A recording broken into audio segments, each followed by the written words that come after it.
What is going on, everybody? Welcome back to another episode of the Stoop Life Podcast. My name is Bob. I'm your host. And today we got to talk about something we thought we wouldn't be talking about right now. Football. This was the first weekend that we did not have football. And I've seen a lot of memes going around. I've seen a lot of people posting these videos upset that football is gone. But we got football, guys. We got the XFL. Now, don't get me wrong. I was skeptical as well. I thought, it ain't the NFL. Why am I going to watch it?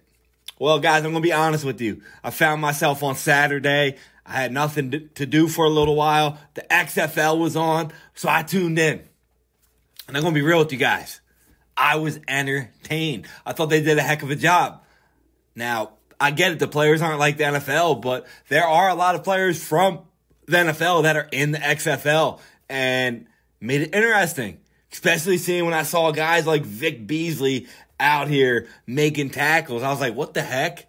He's in the XFL? Okay. Tuning in. We had guys catching passes like Josh Gordon, Matavius Bryant. Y'all remember them, right? That kind of got exiled from the NFL. Well, they're getting a shot in the XFL. Thought it was pretty cool to see them guys play, to see them make some catches, and possibly, play pretty good throughout this XFL season, get a chance to go in the NFL again. I thought it was pretty cool to see them in there. We had other guys throwing balls, like we had Paxton Lynch out here throwing. We had A.J. McCarron was out here throwing passes. Guys that never made it in the NFL. Paxton Lynch started a couple games. A.J. McCarron was a star in college. They're getting a chance to show what they can do. They were playing, and it was interesting to see them. We had guys out here, like we just talked about him on another podcast. Marquette King. He was one of the best punters in the NFL for a while. He set like a record. He was like third most ever punting yards in a season, and then he disappeared. Well, he's getting a shot here in the XFL to show what he can do. And I think that's pretty cool. I think it's something that is allowing these guys, these players to rejuvenate their careers and possibly get a chance in the big leagues next year. Now, one thing I like about the XFL is the fact that it's affiliated with the NFL. All the other times that the XFL came around, they weren't affiliated with anybody. They were like wrestling, a bunch of bullshit. It was kind of dumb. But The Rock and his ownership group are not dumb. They partnered with the NFL. They're going to make it turn into eventually, not this year, but eventually, they're probably going to turn it into like a G League of the NFL. And we don't really watch the G League, but we know this year's draft is heavily influenced by players in the G League. Last year, there's a couple players in the G League. We got players in the NBA right now that came from the G League that are studs, that are going to be stars in the future. So if the NFL can kind of turn this into that, I mean, why not? Why not watch it? It might be entertaining. I also like the fact that they're partnered with ESPN. They're partnered with Disney. So they got all the publicity power. They get people in there to commentate that you actually know. Joey Galloway was doing a game that I watched, and I'm not a big fan of Joey Galloway. I think he's a pompous asshole. But hey, he knows the game, and he was good to listen to because he knows what he's talking about. So they got people in there that are going to talk and are going to entertain you and give you actual factual broadcasting rather than just talk a bunch of shit to talk. I also like how it's going to be on ESPN. There's going to be games on Saturdays and Sundays, sometimes on Thursday. So we got 8 teams in the XFL. Each team plays 10 games. And then, unlike the NFL, not every team's making the playoffs. There's only going to be a 4-team playoff. You have the 2 top teams from each division is going to be in the playoffs. They're going to play in the semifinals. And then the winners will play for the title. So it's a 4-team playoff after a 10-week season. I like it. It's entertaining. It's not an overwhelming amount of games where you're kind of like, all right, let's just it's over. It's good. Every game matters. And the thing about each game, guys, like, these guys aren't making a lot of money like NFL players, but they get paid $1,000 per win. So, they're making like 60 to 100 grand a year for the football season, and then $1,000 extra a win, plus their expenses and all are paid for and stuff like that. It's entertaining. They ball out. And like I said, these guys want to make a point that they can get to the big league. So you got a lot of guys that were former college stars. Some played in the NFL, didn't make it. They're trying to show that they can get back to the league. So it's going to be entertaining. You got 8 teams. We got the DC Defenders, the St. Louis Battlehawks, the Seattle, I don't think I wrote that right, the Seattle Sea Dragons, the Vegas Vipers, Arlington Renegades, the Houston Roughnecks, the San Antonio Brahmas, and the Orlando Guardians. Now, some of the names kind of seem corny, but these jerseys they're pretty fresh. Now, if you guys watched the first game that was on Saturday between Vegas and Arlington came out in like that North Carolina blue. So my co-host Paul, I know you probably like them jerseys. They were pretty fire. Vegas was black, red, and white. So, BKO here. We like them jerseys. Now, that game I watched was one heck of a game. It ended up being 22-20, which you guys are probably like, how is it 22-20? The cool thing about this is they have different rules. So there are no extra points.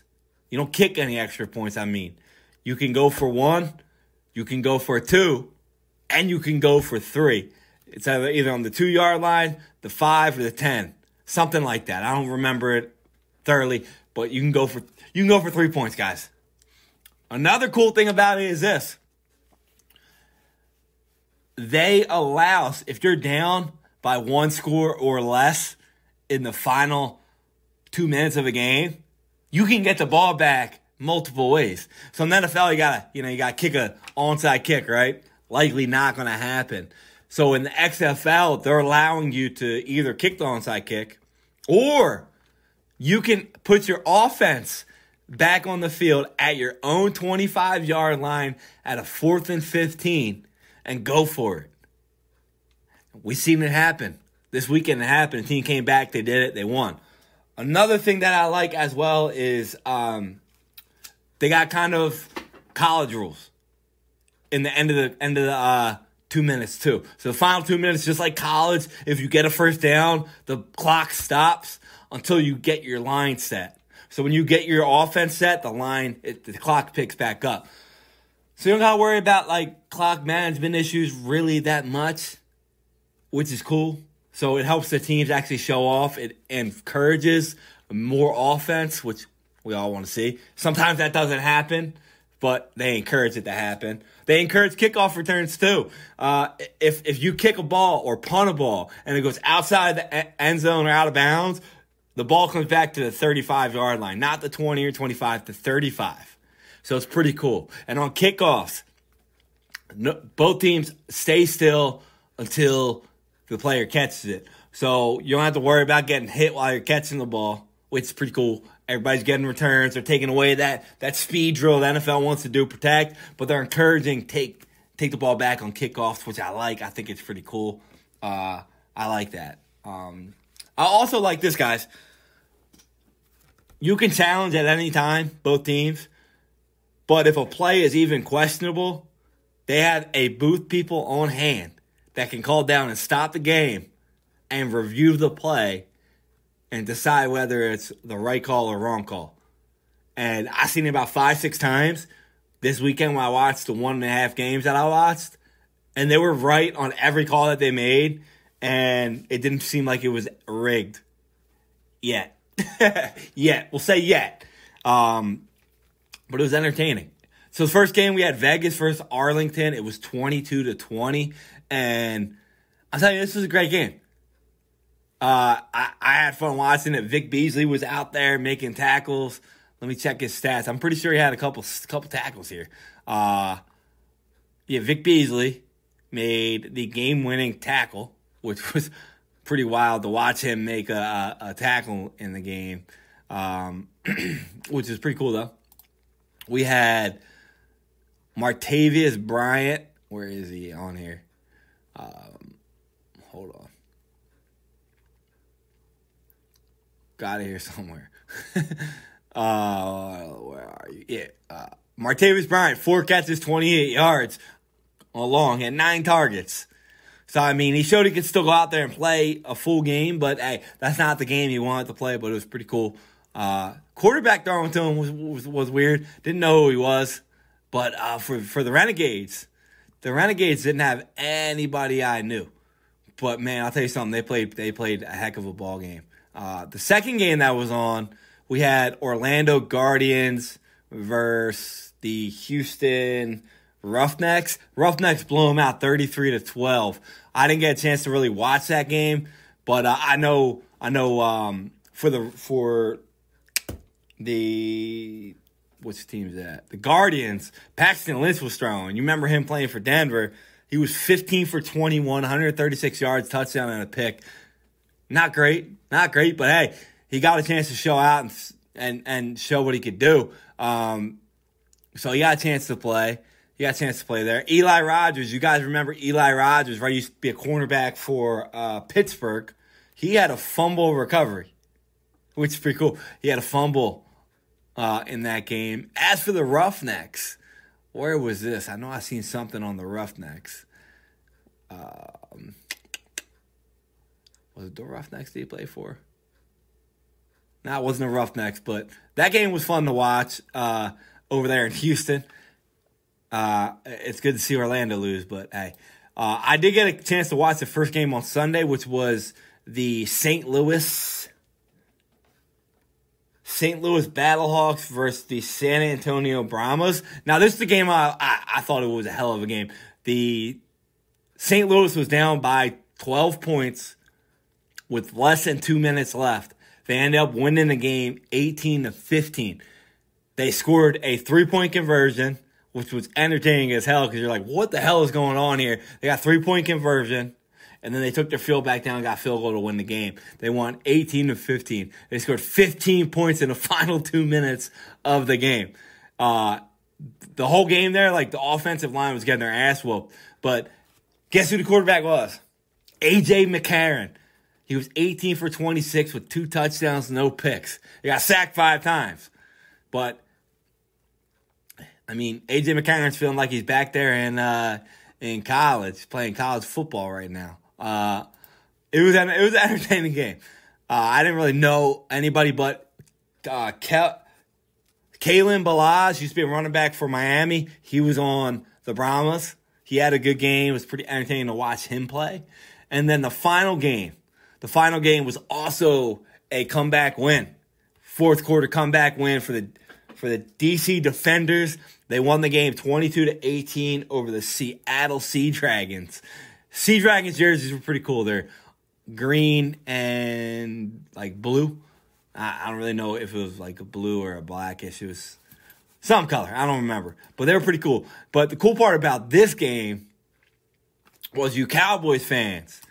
Ben DiNucci, 33 for 54, 282 yards. Guess who he was thrown to? Josh Gordon. 6 catches, 74 yards, and a touchdown. It was pretty cool to watch Josh Gordon play. He was dominating. And I feel like it's going to be a big move for him to actually get back to the NFL. And as for the DC Defenders, they had 2 guys that used to be good college football players, and Tamu and Devin King, both quarterbacks, played really good. They were entertaining too. Hell of a comeback for them. They, like I said, they scored 6 points in the final couple minutes of the game to come back and win. But for those of you that are bashing the XFL, I highly suggest you to give it a shot. I really do. It's not the NFL, but I'm telling you, it's not USFL, which was that shit was terrible. Canadian football is terrible. Arena football is terrible. This wasn't that bad. I mean, I watched 2.5 of the games, and I thought they were all pretty good. It's well ran. They have a lot of associations with leagues that the NFL does. So I'm telling you, it could be pretty good. So if you get a chance and you see XFL is on next time, tune in. Check it out. It's better than no football, right? Why not? I mean, we got a lot of other stuff on, like UFC, Boxing's on. Baseball doesn't start up. Hockey, NBA's coming back. But XFL football, I'm telling you, you'll fill in that void. Watch it. Give it a shot. I liked it. You might like it. Hey, and who knows? You may win some money on it. You might win some money on it if you bet on it. Because they don't know. They don't know what's going to go on. So you might get lucky. Put a couple $5 bet parlays down. Why not? You got another chance to win some money on football. Take it. You'll be entertained. The Rock is the man. He doesn't do anything wrong. So, hey, tune in. Enjoy it. And you won't go without football. So tune into the XFL, and you'll like it. Peace out, guys.